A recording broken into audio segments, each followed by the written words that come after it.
Hello everyone, welcome back to another video where today I'm going to be talking about the Doctor Who season finale, The Empire of Death. And I kind of hate doing videos like this because I'll be completely honest, and you guys have seen it throughout the weeks, I've really been enjoying the season. I've enjoyed pretty much every episode we've had so far, even Space Babies, which is pretty much agreed upon as the worst episode of the season. I see it as like a mid-opener on a similar level to something like Newer. It doesn't really offend me, but it doesn't excite me either. I have to say though, having said all of that, this episode for me, I was underwhelmed. Quite a bit. And I said when I reviewed Legendary Ruby Sunday that my thoughts on that were going to depend on what happens in the finale, how it was all dealt with, and to put it bluntly, I don't think it was done well. There were aspects of this story that I thought were done beautifully, but there were other aspects where I was like, "What is that? Is that it? Like, oh, okay." I know people will use the scene "Is that it?" from Gavin and Stacey, but I've got an even better clip from Gavin and Stacey I'm going to put in here. Well, I'm bitterly disappointed. Before we get into all that, though, I want to talk a little bit about the cinema experience, because yes, I did go and see this at a cinema. I went to Cardiff Odeon. Thanks to the few people who said hello.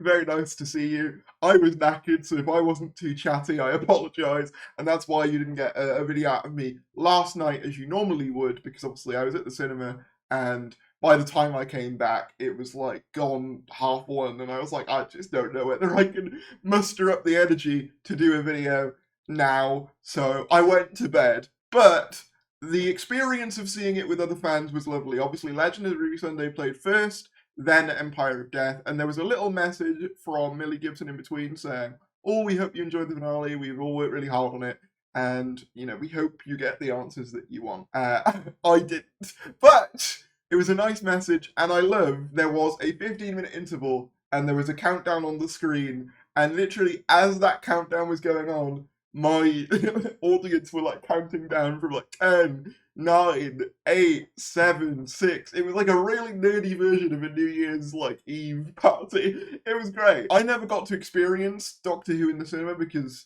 the last time was like the 50th, and for whatever reason, my family couldn't do it on that weekend. So this felt like retribution.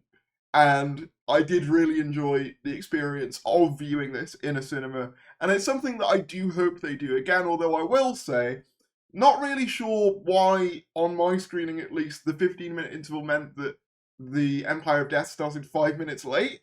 I'm not really sure what was going on there, because I was sort of looking at the time like, spoilers are going to be on Twitter the moment that like I opened my phone. I kept very still during the interval. Getting on to the actual episode itself, I thought the opening sort of 10-15 minutes or so were really strong. I thought Sutak coming back, bringing his gift of death to all, using his dust of death to basically Thanos the entire world. I mean, you can tell what RTD's been watching these last few years, what with, the Thanos dusting, and also towards the end, spoilers, the vortex in the sky very much being like No Way Home. You can tell what he's been watching and kind of basing this around for the last few years. So I thought the opening 10 minutes were really, really strong. The moment where Gatwa reveals that Sutek has wiped out the entire universe from any time he's landed post Pyramids of Mars, I thought was great. And I thought that moment was played extremely well. I thought Ncuti Gatwa absolutely nailed the scene where he's just screaming in agony at the sight of the universe being destroyed. Wonderful, wonderful stuff. The memory TARDIS was a cool inclusion. Although I will say, for a series that's supposed to be this like the season reboot of Doctor Who, I didn't half think that a lot of this story was quite fan-wanky, for lack of a better term. Don't get me wrong, as a fan, I was feasting on all the little references, not only in the memory TARDIS, but obviously Ncuti Gatwa's Doctor mentioning meeting Einstein with Mel, and all the little clips of Pyramids of Mars and Susan and all of that. But I sort of thought, as a reboot season, can you imagine if, like, Parting of the Ways ended with, like, Bad Wolf being an anagram of Susan somehow, and the resolution being the Doctor finds a secondary TARDIS composed of all old Doctor Who? Do you know what I mean? I just think it was a weird choice to do for a series that's been so heavily marketed as the jumping on point. Then again, I know plenty of people who started watching with the 60th and really enjoyed it. So maybe it doesn't matter too much. But for me, I did think this seems awfully referential for the finale of what is supposed to be a clean break for Doctor Who. But then we come on to one of my big complaints with this special. Sutekh doesn't really do anything. Now, I know some people will say he doesn't do that much in the 70s one. And you're not entirely wrong, but I've been waiting for a Sutekh return for most of my life. I loved Pyramids of Mars as a kid, I loved Sutekh, and I just feel he was wasted a little bit. Obviously, you get that great scene where he wipes out the rest of the universe, and you get an initial confrontation between him and the Doctor where he says, you know, oh, we meet again, pitiful Time Lord. And I do quite like the reveal of him basically hitching a ride on the TARDIS for the rest of the Doctor's adventures, although that does bring up several questions of, like, during the Time War and the Flux and the Pandorica and all that, was he just vibing? Was he just like, yeah, I'm just going to let these other plans happen? Why didn't he pick any of those times to sort of enact his vengeance? Why pick a random day at Unit HQ? But I digress. The fact that that meant, therefore, that he basically apparated Susan's into existence using his power and also the TARDIS's perception filter technology, I thought that was really well done. One of my issues, though, and I've watched this twice now, and I still don't quite get it. The Doctor establishes that anywhere he travels, at any point in time and space, is being destroyed. However, he says, when they discover that Ruby can access the screen, that, oh, it's giving us a hint to where we need to go, we can go to 2046. And Ruby says, wait, but isn't 2046 gone? And he says it's not, because it's preserved in death, because I travelled there. And, like, I thought that meant that if you travelled there, it wasn't preserved, and it was gone. Like, am I dumb? Maybe I missed something. But I've watched it twice, and that line happens, as I've said it pretty much, in the episode. I'll see if I can get a screenshot of it. But that confused me greatly, because I was sort of like, I'm not really sure how the logistics of this event are supposed to work. And I know you can say it's Doctor Who, you know, the rules aren't hard logic, and yes, true to an extent, but I feel like if you're going to do a universe-ending cataclysm in one episode, you at least have to lay out some of the logistics of how it works. Another slight complaint. Why was Rose there? I'm not being funny. I think, you know, Yasmin Finney, lovely person. I'm sure she's great in other things. But she doesn't do anything in this. She's just in the background with her arms folded. And I mean, in one scene where Unit is being attacked, and I do really like the scene where Unit's being attacked and Kate sacrifices herself. She's just sort of there on her iPad. I think she's controlling the robot, but even still, I'm sort of like, there's no point to you being here. You could be entirely removed from this episode and literally nothing would change. So that just felt a bit random to me. That's another issue I have, is that I really liked the Kate Stewart death scene, and I really liked the moment where Sutekh fully infiltrates Mel's mind slowly over time, and she's becoming progressively more delirious until, uh-oh, Sutek's fully taken over. But they do that thing that I dislike, and I dislike this about most finales that do it, especially like RTD ones, for example, Last of the Time Lords, where everything just gets reversed and everyone's just fine. And my issue with that is that Sutekh is the god of death. To not have a single person die permanently from the events of this episode, in my opinion, undermines the threat of Sutekh himself. On the topic of undermining the threat of Sutekh himself, that defeat, I'm sorry, I didn't like it.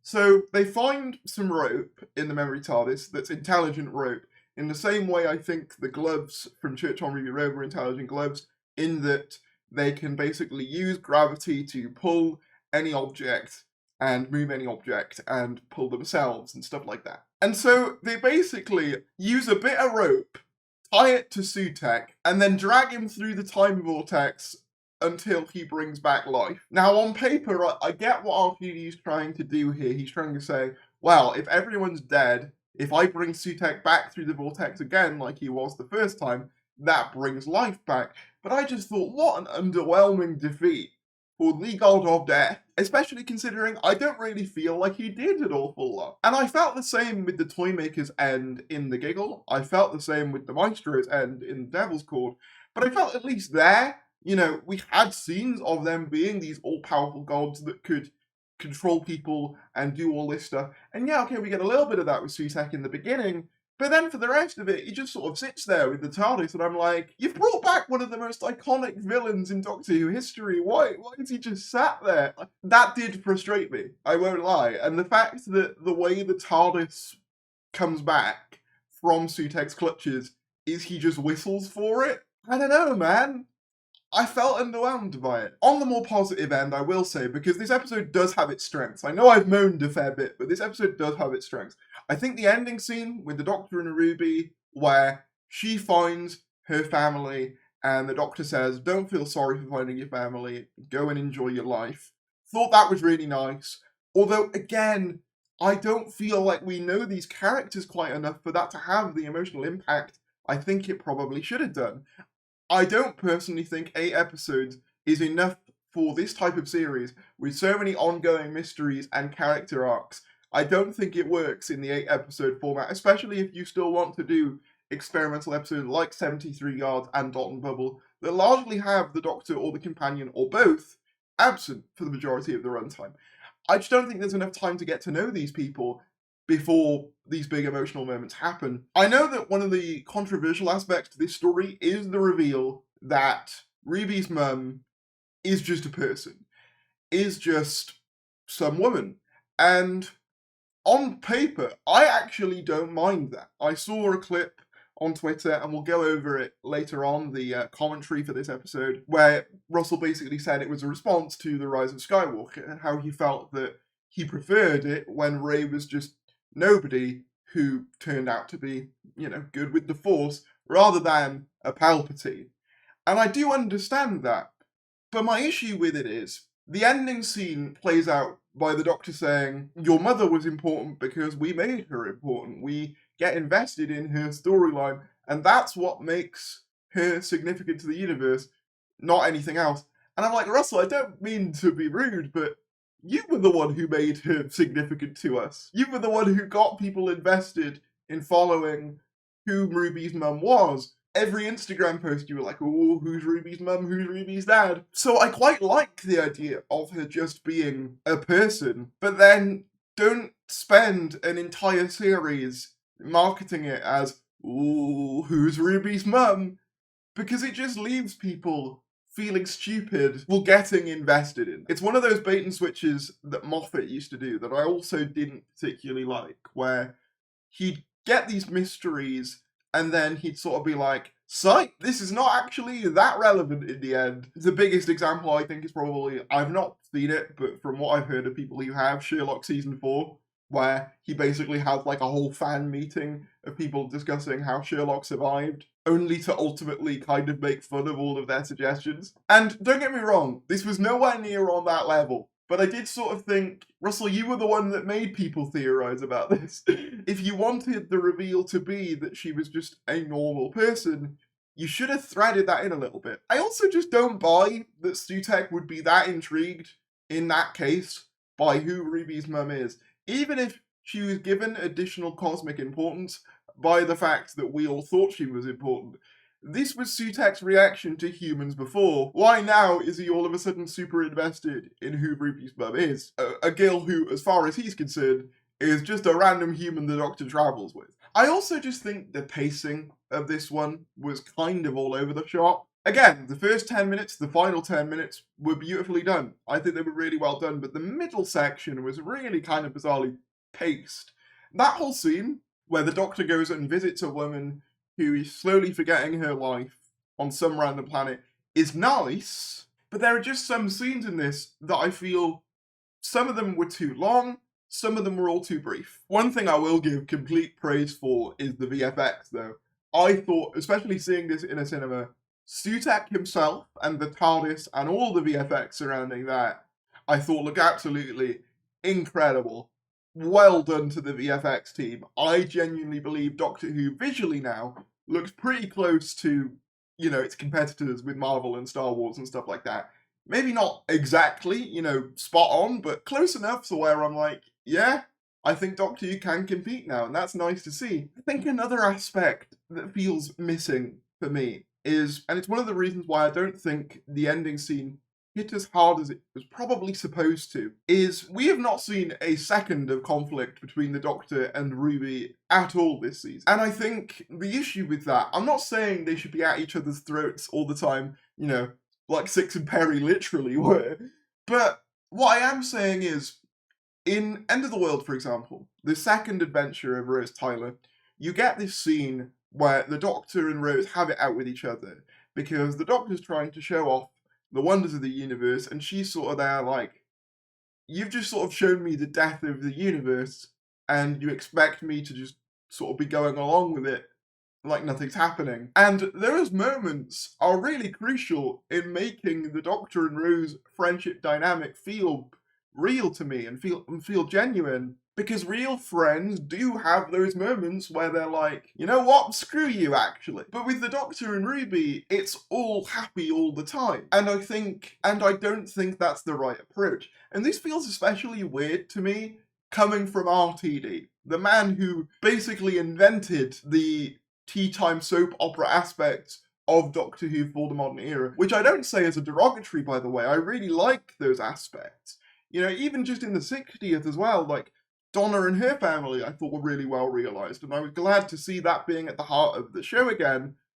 So, to see that kind of take a back seat in this whole season, I felt was a bit bizarre, especially because I really like the Sundays. I really like them. I really like Ruby's family, and I find it weird that they're kind of sidelined in a series that's so much about family. On that topic, Susan. Now, I fully wasn't expecting Susan to come back in this episode. I'll say that now. However, once again, I do kind of feel that with something as long-running as the fan demand to see Susan again, I can understand completely why some people are like, oh, there was all that build-up for Susan and we don't get to see her. I am hopeful that they do eventually bring Susan back in this era at some point, because I do think if they don't, it will be a blemish on this era for a few people. As I was leaving the cinema, I heard a conversation of them basically saying, oh, I was disappointed with all the build-up to Susan that didn't really, amount to Susan itself. And I get that it's a bait and switch, but with something that significant to Doctor Who fans, I feel like you have to pay it off at some point down the line.